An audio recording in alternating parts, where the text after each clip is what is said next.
I would like to introduce.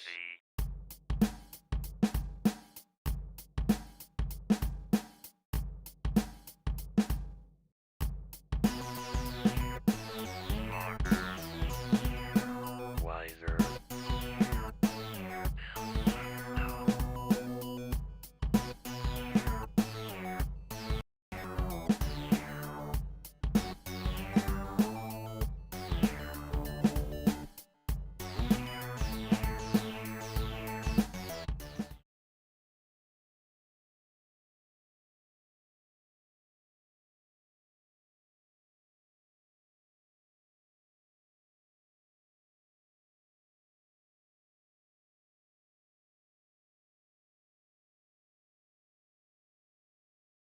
Hey, everybody, how's it going? Webc here. I'm trying to find my live, but it's not giving me anything. Can you hear me though? That's all I want to know. Just want to know if you can hear me. Let's see what's going on. Oh, there we go. There's some background noise probably too.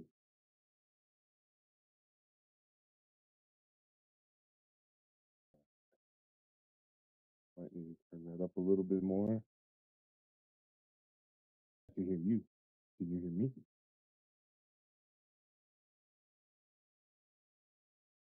Oh, cool. So got to turn it up a little bit more. We're just gonna wait for me to be able to hear the feedback because I got like a 15-second loop back. So just wait. Okay.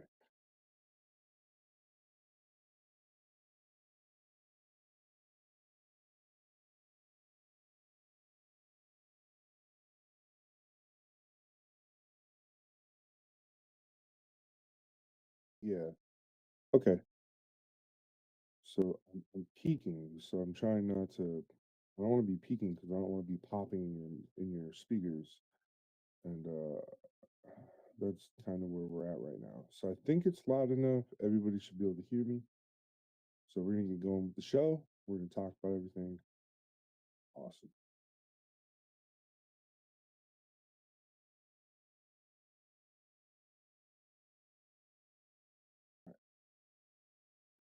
Um.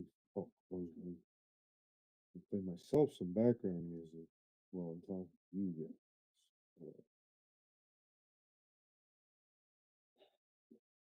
Um, so welcome to Friday Night Get Bash. It's me, your host, Web CM, right here behind the camera.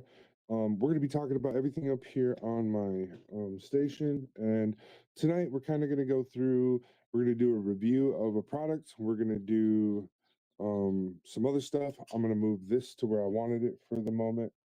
We just got that as like a background, so it can contrast with the model kit we're about to look at. Contrasting is very important when you're showcasing model kits and stuff. It really helps to have something for you to have opposite colors. You want either matte coloring or you want just flat coloring. And then when you have something that's really bright, it'll pop out more when you're looking at it. All right, we're going to zoom in some on this kit too. Come on, there we go. We're going to zoom in a little bit, correct the camera, get him centered. All right, now we're going to watch him spin. And while we watch him spin, I'm going to talk to you a little bit about what's going on with this kit. This is Aestivalis, I believe. It's from the Good Smile Company and the Moderoid series. It's a very well designed kit. It's got some really good things going on with it. Here's the instruction manual. Just a quick pass through for you to see. And so what we're looking at here is we're looking at the fully built model. I have them on a stand because there was some issues at the very end of the build. I was trying to figure out how the legs posed, and one of the leg pegs just completely sheared off. So I was really embarrassed, but at the same time, this is my first time doing a non-Bandai kit that is a robot. The last non-Bandai kit that I did do was a uh, Takara, It was a Zoids kit. It was a Takara Tomy, or no, it was a Kotobukiya Command Wolf. So it's still not a Bandai kit, but I'm just having a hard time remembering it. It's one of those ones where there's so many variants of it. Anyways, this one, this kit is a Motoroid by the Good Smile Company. Everything you're looking at right now is pretty much undetailed, untouched. This is the way it comes out of the box. I'm actually really impressed with the color separation. I feel like we had a great time building it. I feel like the instructions were really good. They were really straightforward. The nub mark cleanup on this kit was actually really nice, and there was a lot of undergating where they could put it. Where they could afford to put undergating, they did it. So there was some good for that.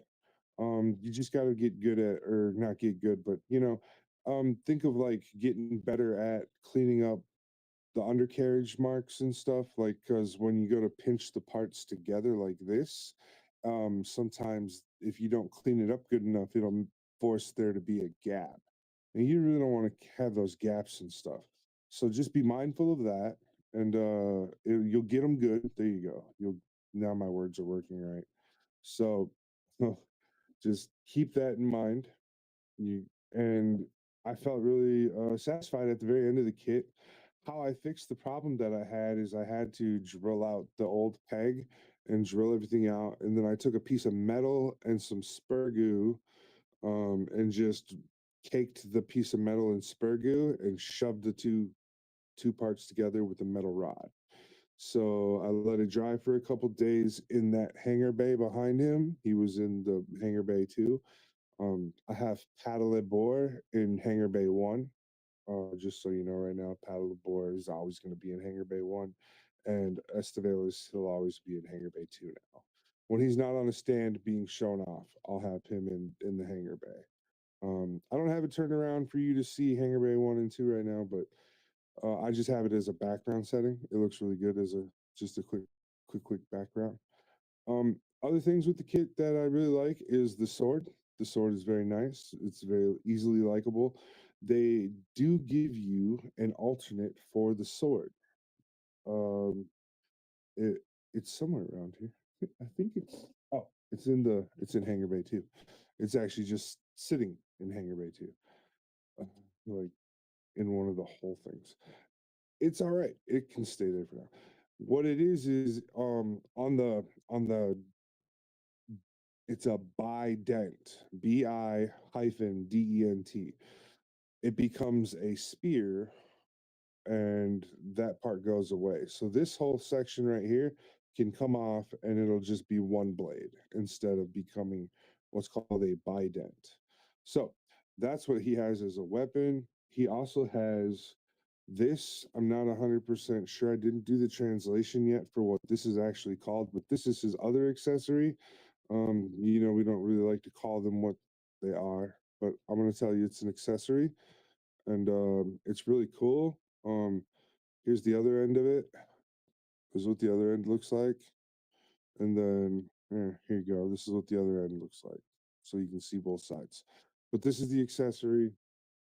Um, Thank you for being patient, or thank you for understanding about me not wanting to show both sides of that.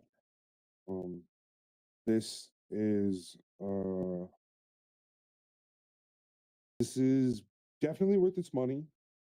I got it from my LGS, so they carry a litany of other non-Bandai products. So once in a while, I decide to pick up something that's not Bandai over Bandai, just to see where my skill level's at outside of the Bandai world. And it seems all right. Seems like I'm there. Seems like I'm understanding of most of these kits. I mean, it's a robot, so it was pretty self-explanatory on most of it. I was really interested on how the kneecap sections worked for the lower leg. That was really interesting. How they're like the center of the leg. It's really interesting, this build for that. This big long blue kneecap and the black section and orange section, that's the center focus of the leg build. Everything else just kind of falls on top or just wraps around. And then the feet are just pop in place. Nothing super fancy there.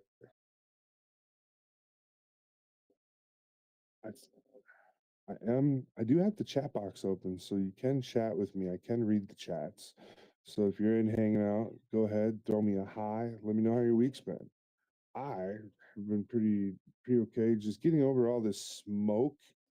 Was it my wife was just joking about smoking 3 packs of Canadian wildfires this week?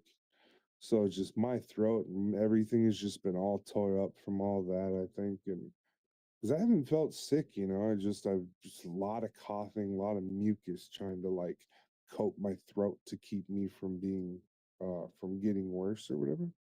So I think that's what was going on. But I've been pretty good otherwise. Who's that? It's Hexfire. Thanks for stopping in, Bit. As soon as I get done with this podcast, I'm gonna be over there. I'm gonna go pop in and see what's going on Discord after I get done with my podcast. I'm just getting into it right now. First half of the podcast is talking about this build, this kit. As you can see, it's a pretty cool looking kit. No, I did not do any custom work to it. I just put it together. I told you it's my first time doing this brand and this series, so I just really wanted to get a good feel for what they look like in the hands. There are no stickers. Everything was either pre-painted or is color separated appropriate. Just so you know, if you had that as a question about the kit, those are some of the things. The posability is okay. It's not perfect. No, I do not want to change the positions or repose it right now. That's how I'm saying it's okay, but it's not one of those ones. It's not a Gundam. You can't repose and repose and repose. You're not going to do an in-shot video of it breakdancing. That's for sure. However, it does have some nice shelf presence. It has a nice presence inside the hangar bay, and um other than that, I think it's really sleek. The whole build is very interesting. Um, I got ahead of myself on cleaning up nibs and nubs and stuff and accidentally cut a part that I had to glue into place. But besides that, it is a great build. I really liked it. What's Bit saying? My computer screen is like so far in front of me. So let's see. It's not happening tonight, brother. Got other. All right, man. That's cool. No worries. I don't know where that came from. Yeah, no worries, man. If you got people coming over, you got stuff going on. I know you're getting ready for next weekend going out to your grandpa's funeral. So I'm sorry to hear about his passing, and just so everybody knows, send love and prayers over to our friend Bit Hexfire. His grandpa is on his journey to the next world. So just everybody send some love Bit's way. Uh, and go find him on TikTok and follow him. That's what's going on right now. Go do that for him. He just got a cool unboxing video that he did, and I thought it was awesome. I checked it out, watched it. Oh yeah. So, having a great night. So, the second half of the show that we're going to be talking about tonight, later on, is we're going to be talking about how to prepare yourself mentally and your workstation for competition building, because that's what's coming up next for me. Is I got a big competition. It's about a 2.5, 3 month long competition. So I want my whole station to be ready, built, and focused on just that. So we want to talk about all that. That'll be in the second half of the show. But I'm still answering questions about this kit. So, Bit, do you have any questions about the kit? I got the manual right here as well. So we can definitely refer to the manual if you have any questions, if you want to see something. Did you want to know if there was like any extra flash art in the manual? I can show you that too. They only give you like half a page of flash art for this guy in the manual, but it's both sides of them, you know. So I was like, all right, I see where we're going with that. And then the manual is full color on both sides. Both sides of the manual are full color. So that's also something that's nice about this kit. Gundam only does half a manual full color. So this is really nice seeing a full manual with full color. Um, Here's some of the little gimmicks that this thing does. The first gimmick is the chest piece like pops off, and then the center part like poops out, and it becomes like a kind of like a core device or something. I'm not 100% sure. My intentions were to watch the anime. I have been so busy and distracted this week with other things that I just haven't gotten a chance to watch that anime. It's in my save list on YouTube here. What we got going on? We'll be right back after these messages.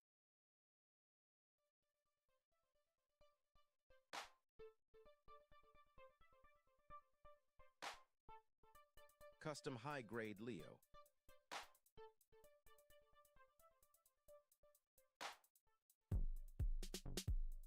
Painted to look like a commander's mobile suit.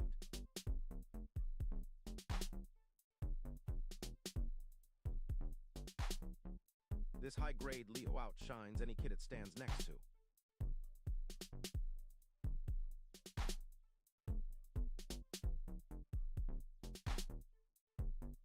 For more builds and content like this, subscribe to the WebC official YouTube channel.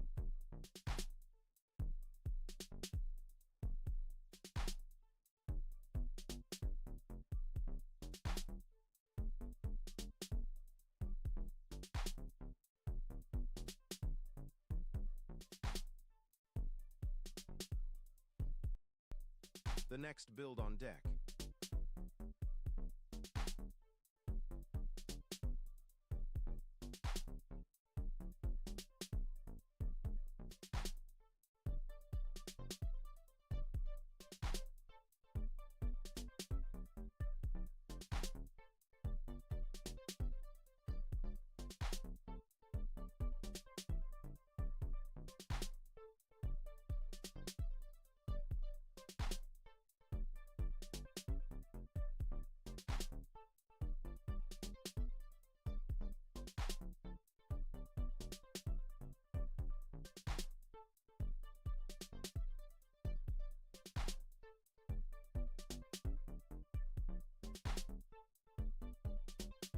Thanks for watching. Now back to the show.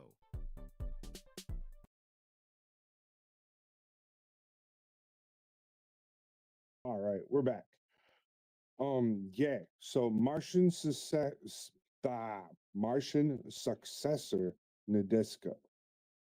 It's pretty cool. No, you can watch the whole series, whole first series on YouTube here for free. Season one or whatever, or however it goes. Yeah, it's here on YouTube. English dub as well. So yeah, that's why I was gonna watch it, but I just, like I said, I keep getting busy doing other things and don't have time to sit still and watch an anime all the time, or just it's not what gets put on TV, you know, and end up watching what's on TV. So, other things about this, the bright orange is definitely on camera. It definitely looks a lot lighter in color. In real person, it is definitely a more tangerine colored orange. Like maybe this will help set it off. Like this is a red. This is pure red. This is Gundam red. This is my Spurgu. But if you see the red right next to the orange, you see how it changes to a darker orange. That's how it really looks with that red next to it. That's how it looks in real life. Looks better when you do something like that. Give it a good contrast. So it's got some flaps here on the hands, on both sides of the hands that like open and close like a clamshell. And then it also has like these orange spike things that open like thrust vectors and stuff. So maybe when it's flying around and stuff, those help give it curve edge or something to maneuver faster. Not sure. Like I said, it'd be really interesting to watch the series so I know what I'm getting myself into. Um,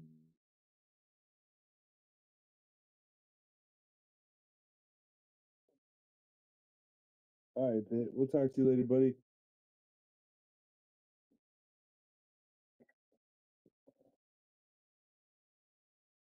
All right.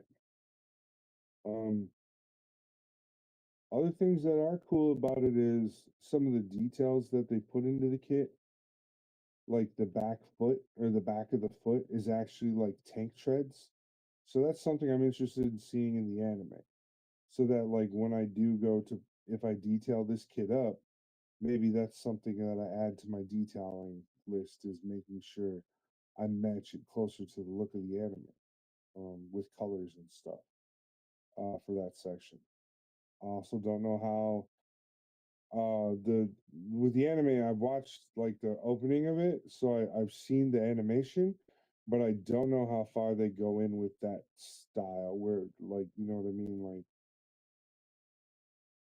with details and stuff like metal machine parts and stuff. I haven't seen enough of that yet. I've only seen like characters and some movement of the mechs, but I haven't seen like them up close in hangar bay working on one yet or anything like that. So I don't know. We'll get there. Oops, I bumped the camera. Yeah, the backpack wing things are pretty neat. They do move a little bit. They have some motion to them, but not a lot. And then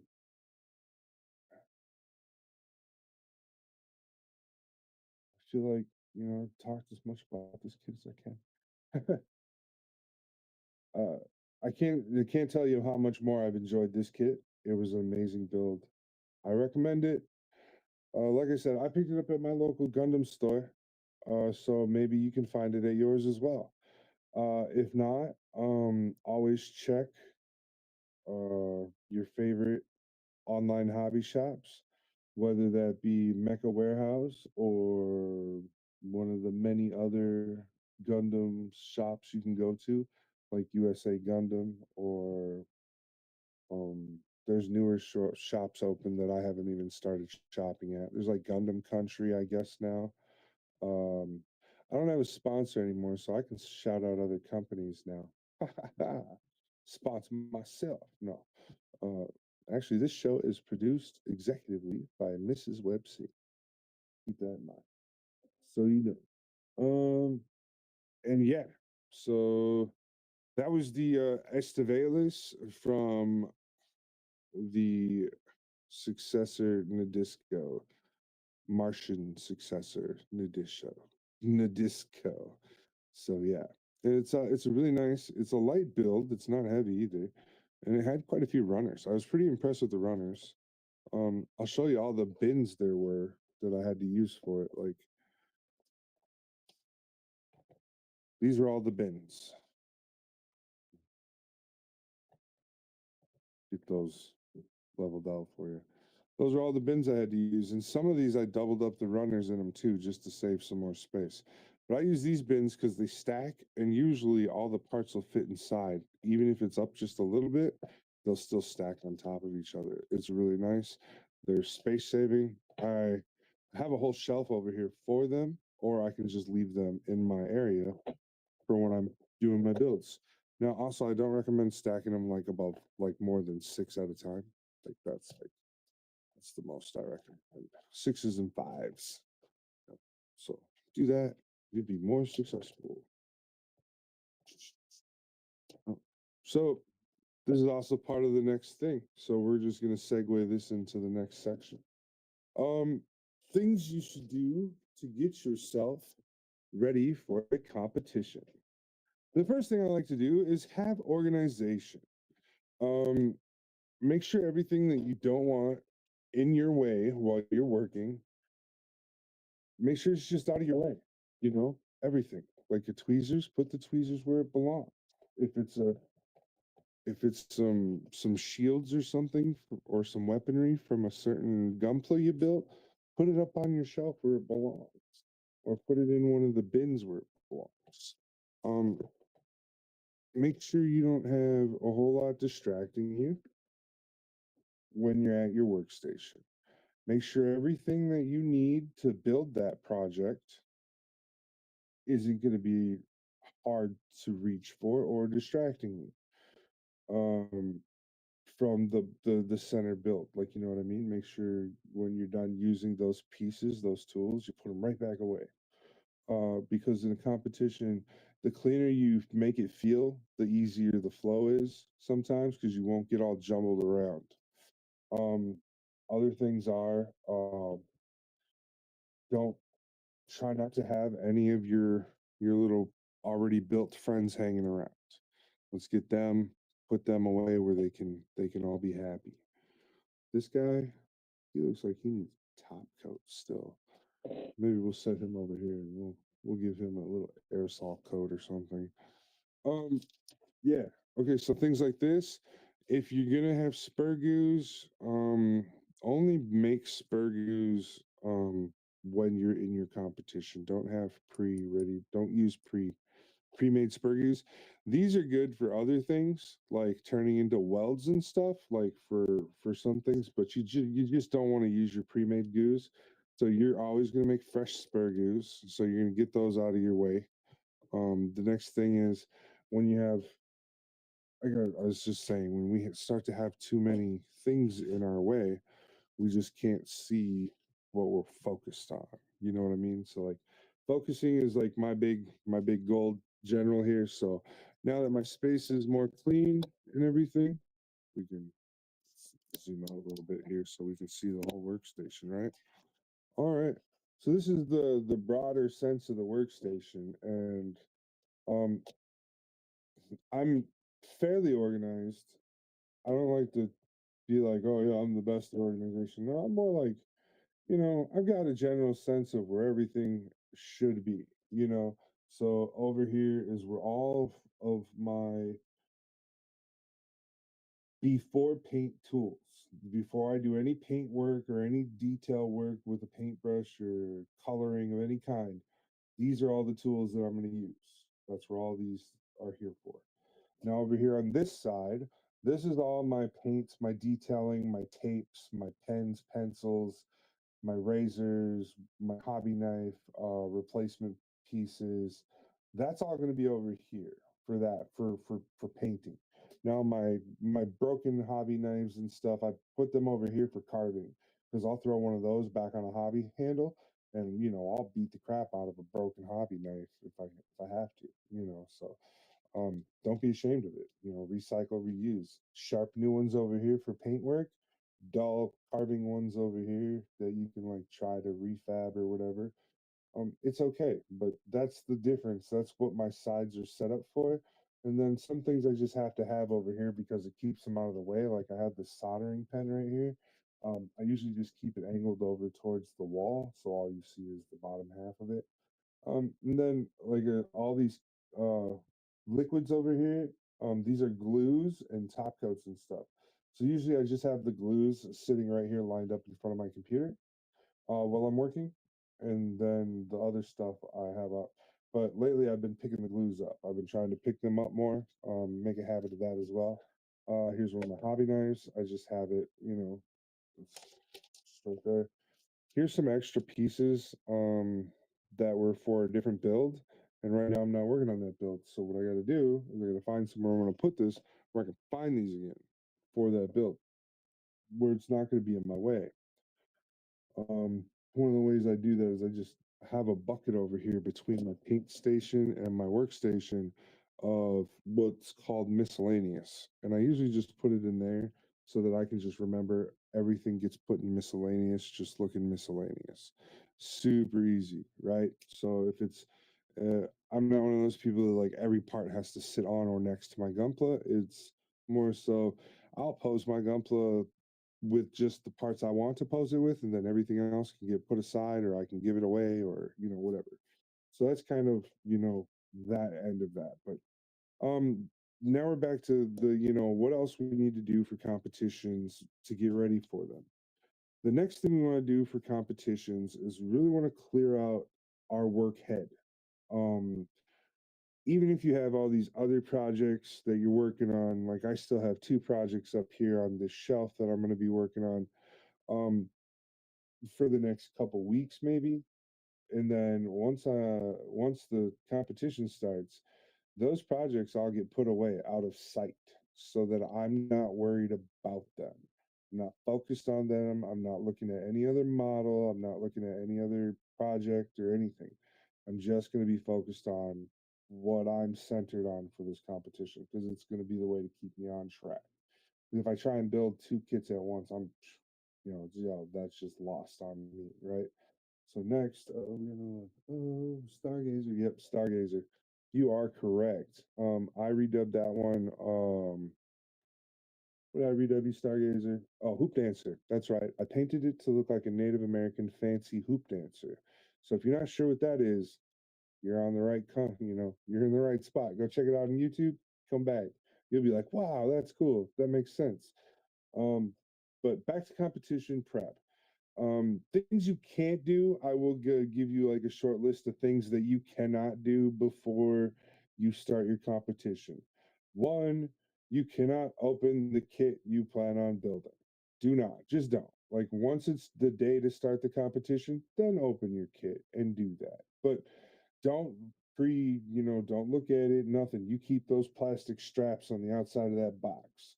Because here's the deal when you start a competition, you want to be honest. You want to be honest with yourself. You want to be honest with your competition. You want to set that equal ground so everybody starts on the same day. Okay. Next thing, another don't go around showing off what your build is going to be to your competitors because then it's going to give them the advantage over you because they might not share their build with you. Okay.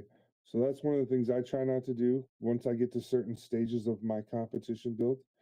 I won't really talk about it. One of the things is in the beginning, before I enter, I really don't tell anybody what I'm entering as a kit or what I'm thinking about or any of that. I really don't even think about a concept design until I start unboxing the kit and looking at the parts.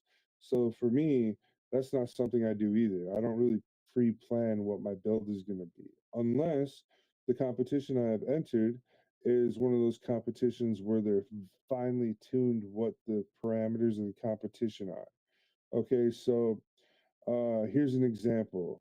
In my local Gumpla club, they recently had us do, well, I didn't enter this one, but they recently had a cross universe build off, meaning I could have done one of my Marvel build offs, or I could have done one of my Marvel builds and entered it and everything like that because I would have that's what it would have been, right? So what that means is like if you take We'll be right back after these messages.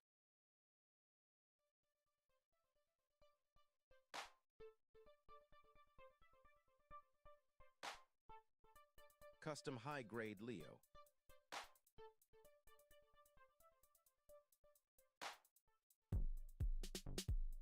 Painted to look like a commander's mobile suit.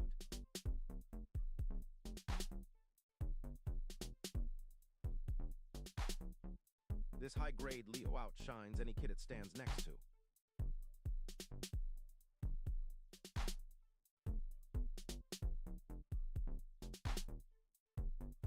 For more builds and content like this, subscribe to the WebC official YouTube channel. all right, we're gonna cut that commercial short because I was like right in the middle of something. I'm about to forget what I was talking about. We're talking about things we don't want to do before we start a build off. And I was just explaining to you why I don't pre plan a build unless it's a certain build type for a certain build profile. Meaning, like, okay, my local LGS, they were like universe crossover. So, first I have to pick a kit, and I have to pick a kit that's going to help me make that happen, right? So, say for me, I went, one of my crossovers that I've built in the past was high grade Gundam Heavy Arms, and I turned it into a Gundam for War Machine from Marvel Comics. So now it's a dark gray and light gray Gundam Heavy Arms with a War Machine helmet and a War Machine shoulder minigun.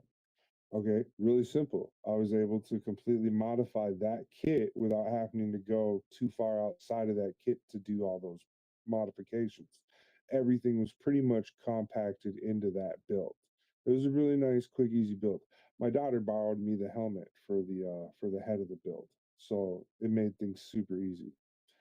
Um, so that's like how you could do like the pre-planned types of kit builds, but then there's other builds where they're just like you have to build a kit just from this universe, and no, sometimes they'll even be like no custom painting. You can only paint it delivery it comes, but you can add to the, like, you can add to it by doing like pre-shading and post-shading and all the water slide stuff and all the decaling. You can do all that, and you can enhance all the thrusters and make all the accessories look more realistic and do all that stuff. That's what they encourage in that type of a build off. I'm not that kind of a builder, but I've been in those build offs. I've done those build offs. They're hard. You end up disappointed when you put in a lot of work and then the judges don't appreciate or don't give your build the light of day. It sucks, but that's just kind of the negative, the side you got to live with. There's always going to be a negative and a positive side of everything. Then you get good build offs and good judges who are great. One time, the kit that you keep seeing in the commercials tonight, that kit, it was just a free build. People were just like, build a high grade kit, anything you want, and do your best. That was a winner. I won that build off, and it felt good. It was a great win, but it wasn't a big time win or anything. It was just a small competition. Only a few people had entered out of like 1,000. You know what I mean? So it wasn't like I was competing against the world, but it also felt like, every time you enter a competition, you still get those feelings. You go through all the emotions of whether you win or lose. All those emotions still exist. And on bigger competitions, those emotions are much different. Trust me, they can be different.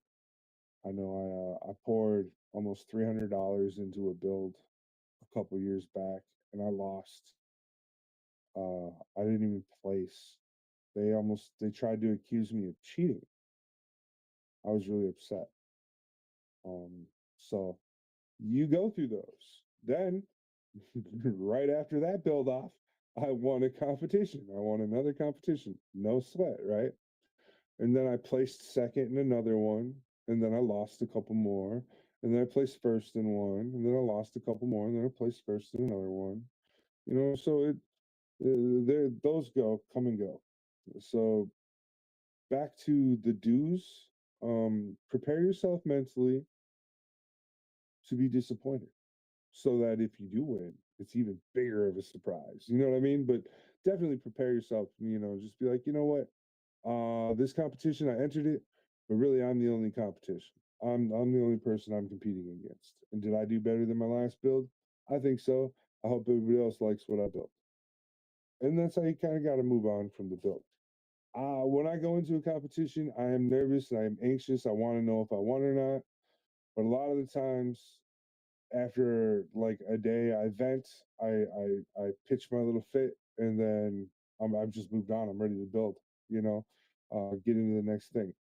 Another thing to help you with your whole competition thing is don't do a build for up to 3 weeks before the competition. Don't build anything. Um, because then you will be eager and excited to do the work and to be working on the product. Like tonight, I'm not building anything currently.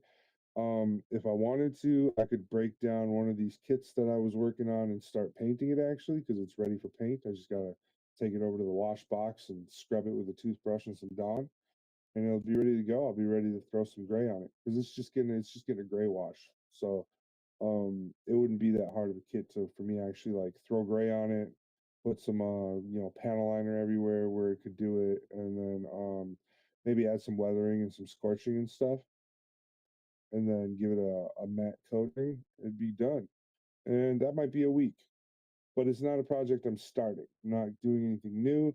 I'm not actually doing any like sanding work or anything. This is just me playing around with airbrush and trying some things out.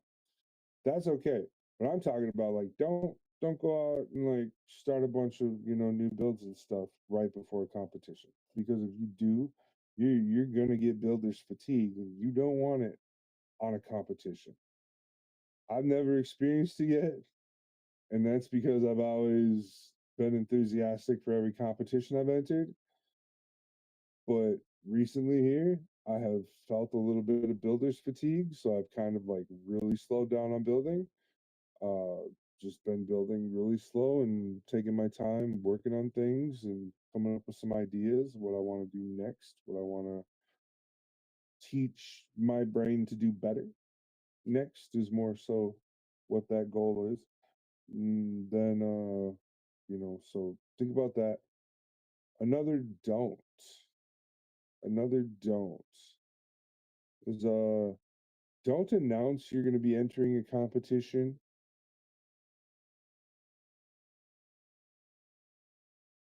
Yeah, don't do that. Sneak in there on them. Let it be a surprise. You know what I mean? Everybody who knows me in the public view now knows I'm a competition builder. So when they see, when it's competition season for certain competitions, they're like, "Oh, what's going to be your competition?" And I'm just like, it might be this, or it might be that, or I don't know. Tune in, you will see. I do record my competition builds, and after the competition is over, I create content of all that stuff. So usually you're like, how come this competition's done? Why are you? That's why I'm showing you my whole process of everything, but I'm giving it to you after the competition is over. Whether I win or lose, I still give out the content. It's just, I feel that like I don't recently I was observing a competition, and some of the entry people were like, you're not in this one, are you? And I was like, no, why? And they were like, whoo. They're like wipe sweat off their forehead. They were like, oh, I'm so glad. I don't know if I could be competing against you right now. And I was like, oh, come on, man. I was like, I'd love to compete against you guys. You guys seem like you'd be fun, fun friends to compete against. But it just, for me, that makes me think maybe you shouldn't always tell people what competitions you're going to enter. You know, one, so they can be surprised when they see you entered. Two, so they're not focusing all their building on beating you. You know what I mean? Like, because it happens. It does. It's one of those things. Like, some people will put that energy into it. They'll be like, oh, well, that's the guy to beat.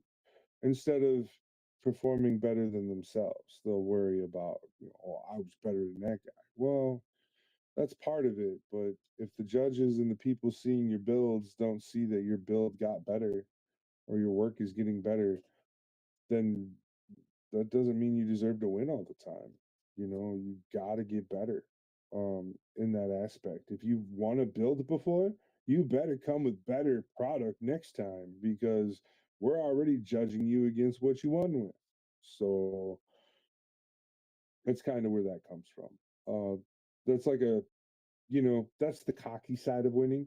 Now, the other side of winning is, to humble yourself. Don't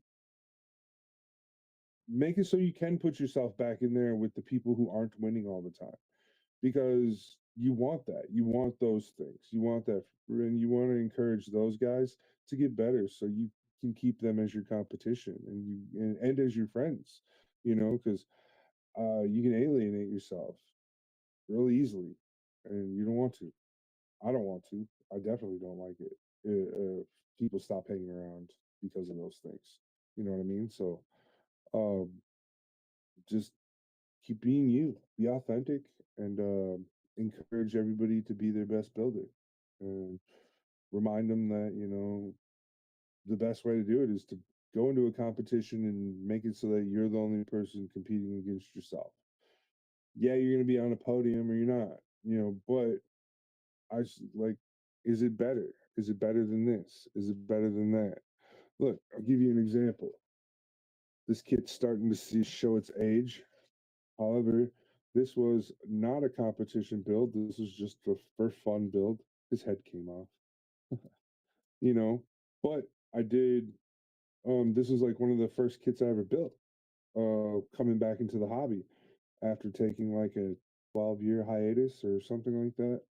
It took a long break, a really long break from building Gunpla and models of all sorts. And when I came back, this was like my wife bought it for me for Father's Day one year. back in 2019, and I got a couple cans of spray paint, some primer, and I sprayed this guy up, and I did such a good job. Some people were like, "Hey, man, you should try out competitions and stuff and check this out." And then a bunch of people shared a bunch of like social media stuff with me and showed me that there's like a world for this. And I didn't know that. Back in 2019, I didn't know there was a world for all of this. And then the pandemic hit, and the Gundam world kind of exploded a little bit into its own little bubble for a while. There in 21 and 22, yeah, it was like Gundam was like really its own little bubble, and that's when I started to get into like airbrushing and stuff, and that's when I built my first competition winner.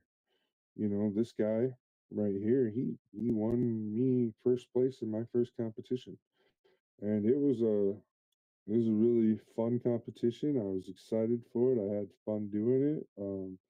No complaints from me, and it was a amazing build. So this is just a high grade Leo, and just I did color separation to the max. And after I did the color separation, I um, took it and gave it a good glossing. Decaled it with some gold, and it was good. Very minimal on the water slides, but there are water slides. Everything's, it's got, good marks and stuff for that. And yeah, so it all looks pretty good to me.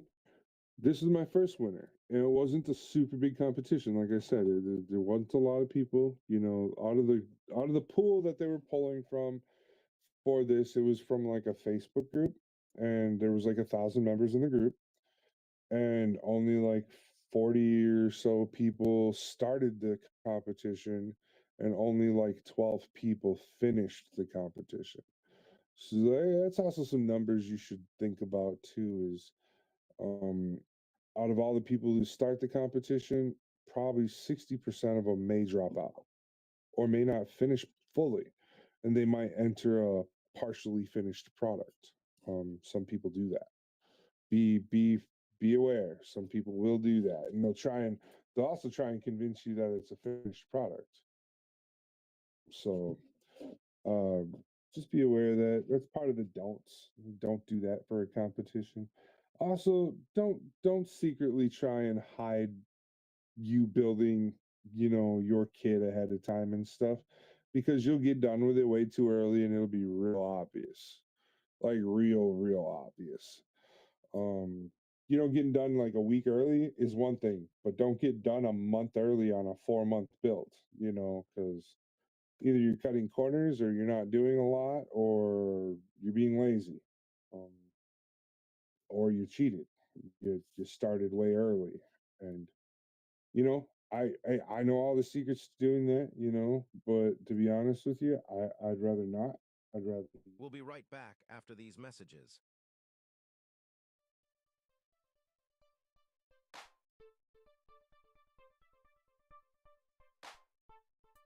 Custom high-grade Leo.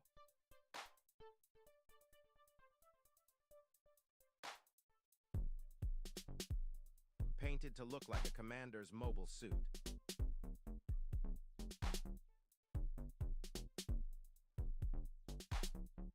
This high-grade Leo outshines any kit it stands next to.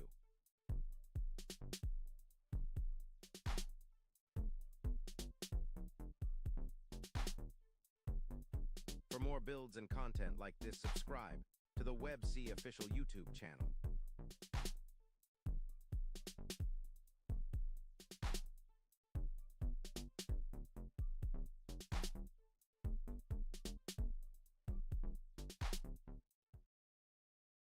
Uh-oh. Why are you being difficult? All right. And we're back. So, getting back to prepping for competitions. So, maybe testing the waters and seeing what other people think about having you in the competition and stuff, seeing about that. That's always the thing. Um, always, you know, it's okay. Either way, if they're uncomfortable or if they're shy or if they feel like you're a better builder than them, tell them to bring their A game. You know, let them know.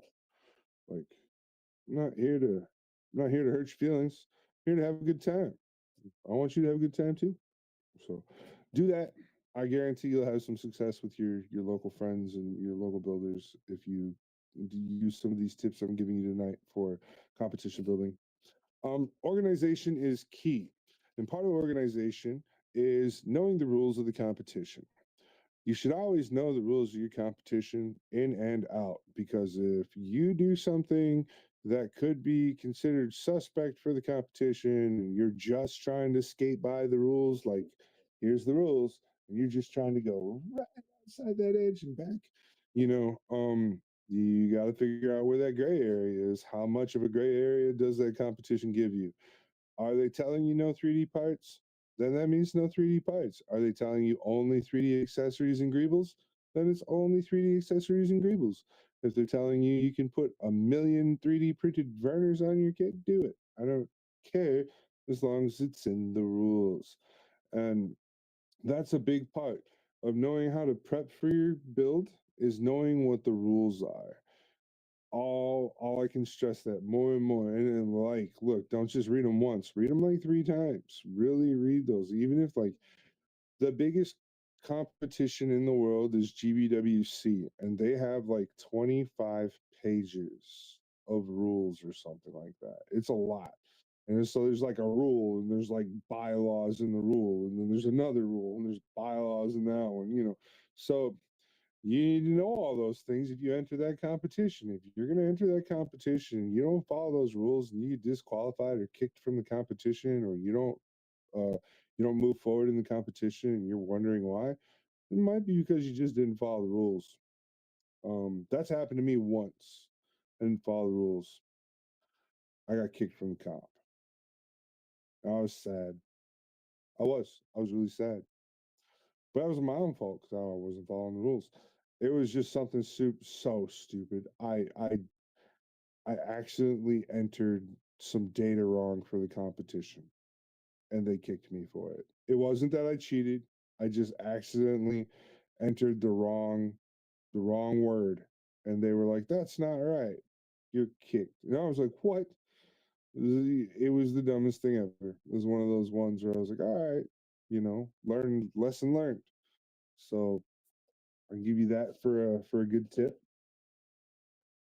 Um, Other than that, sometimes people like it, sometimes people don't. But if you're like a person like me, where I have like web C builds and I have all this and I'm podcasting or video casting and stuff, some people are receptive to me as a builder that way, and some people aren't. So when I enter a kit, some people are excited if I put my name on the kit or not, and then some people kind of think that is like, oh, you know, that's kind of he's kind of an a-hole. He puts his own name on his Gundam. So it can go 2 different ways. People can be like, "Oh, that's cool. You put your name on your Gundam." Other people will be like, "Oh, he put his name on his Gundam."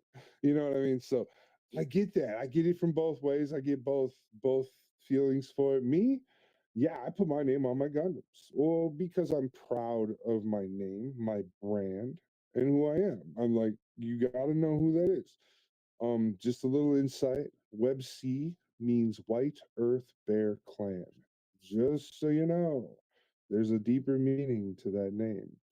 Um, and that's just me. That's just the thing with me. But all I can say is I invented the name. I was like, hey, this works for me. It has a deeper meaning to me, and it's easy to say. It rolls off the tongue nice. I got it. I think this is where we're gonna go with it, and that's where I kept it.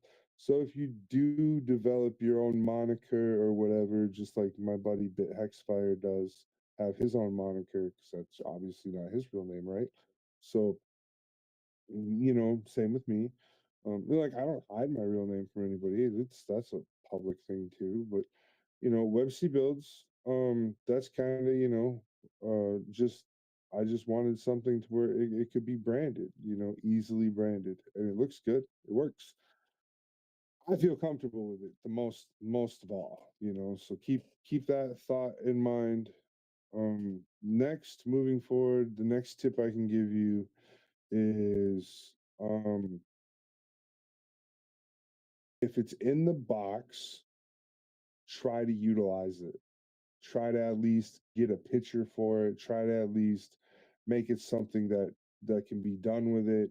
If it's just extra beam effects, add them to the build. Add them if put you could try and get them into the diorama or something. You know what I mean? Like so there's always some way you could definitely squeeze that in there. If part of the competition is for you to build a diorama, then do that. Add that to the build.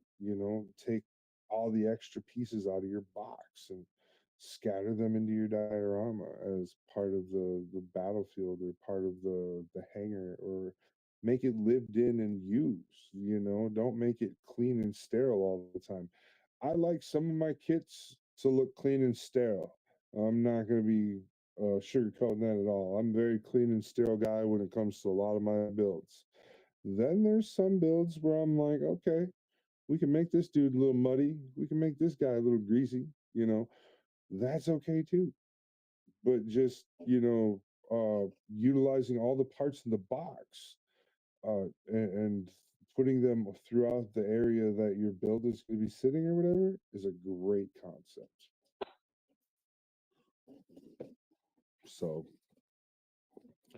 um, where are we at?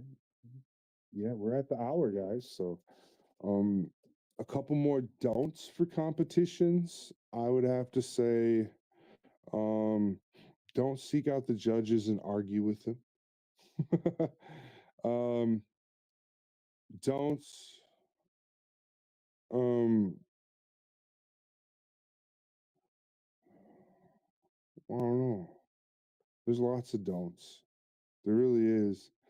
But it's not like it's like a don't is like is to tell you to be controlling of you. It's more like just you don't do these things because they're like etiquette, man. Just practice proper etiquette and stuff sometimes within your build and your processes and stuff like that. And along with, interacting with your judges and your competition hosts and all that stuff. Be respectful. Don't be rude, so that's where I'm at with the don'ts is don't be rude. Don't cause unwanted attention to yourself to where you're singled out and overjudged. Does that make sense? Like downplay your skills. Tell people you're not that great, but don't get your attention brought onto you to where people are going to look at you and be like, "Whoa, what's he doing?" You know, let's double scrutinize his builds. So think about that. And that's pretty much it for the night for me, guys. I'm gonna get out of here. It's been a great night hanging out with you, but I've had a really long day, everybody. So I'm just going to go and find a way to relax. So we will see you guys next week on WebC Builds, where we'll just hang out and review some builds. We'll just review some kits and stuff. Have a great night.